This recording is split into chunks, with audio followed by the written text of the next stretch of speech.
সকাল সকাল রেডি হয়ে আমি আর দাদা মিলে চলে যাচ্ছিলাম নবদ্বীপ যাওয়ার উদ্দেশ্যে। তাই দাদার স্কুটির পেছনে বসে চলে গেলাম স্টেশনে।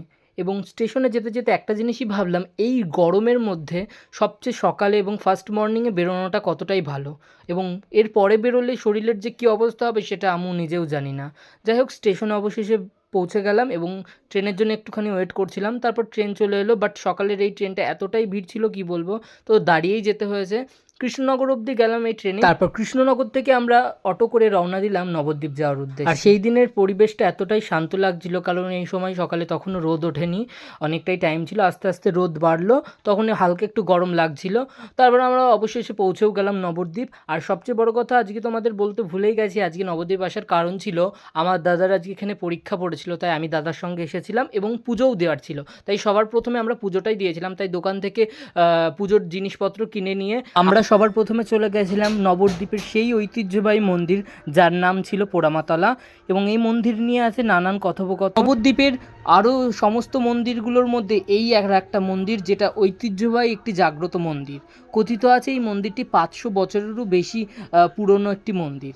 এবং এই মন্দিরের বিশেষত্ব হলো এই মন্দিরটা সম্পূর্ণ বটগাছের ভেতরে অবস্থিত। সম্পূর্ণ এই মন্দির চত্বরটিতে বটগাছে ঘিরে থাকায় এই মন্দিরে এক ফোঁটাও সূর্যের আলো প্রবেশ করে না। এছাড়াও এই মন্দির সম্পর্কে আছে বিভিন্ন নানান অলৌকিক ঘটনা। যাই হোক, সেই সমস্ত গল্প অন্য আর একদিন না হয় করা হবে।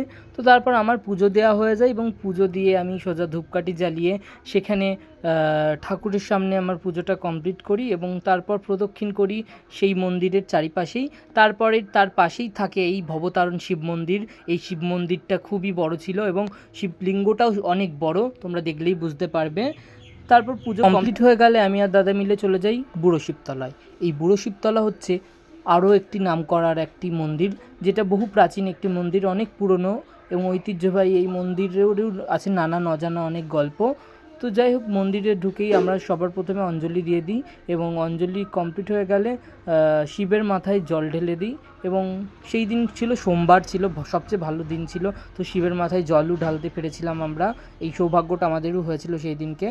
তো পুজো কমপ্লিট হয়ে যায় এবং এই মন্দিরটার হচ্ছে এমন একটি মন্দির যেটা বহু পুরনো একটি মন্দির, যেটা তোমরা দেখতেই পারছো। এখন বর্তমানে এই মন্দিরটাকে সুন্দর করে সংস্করণ করা হয়েছে।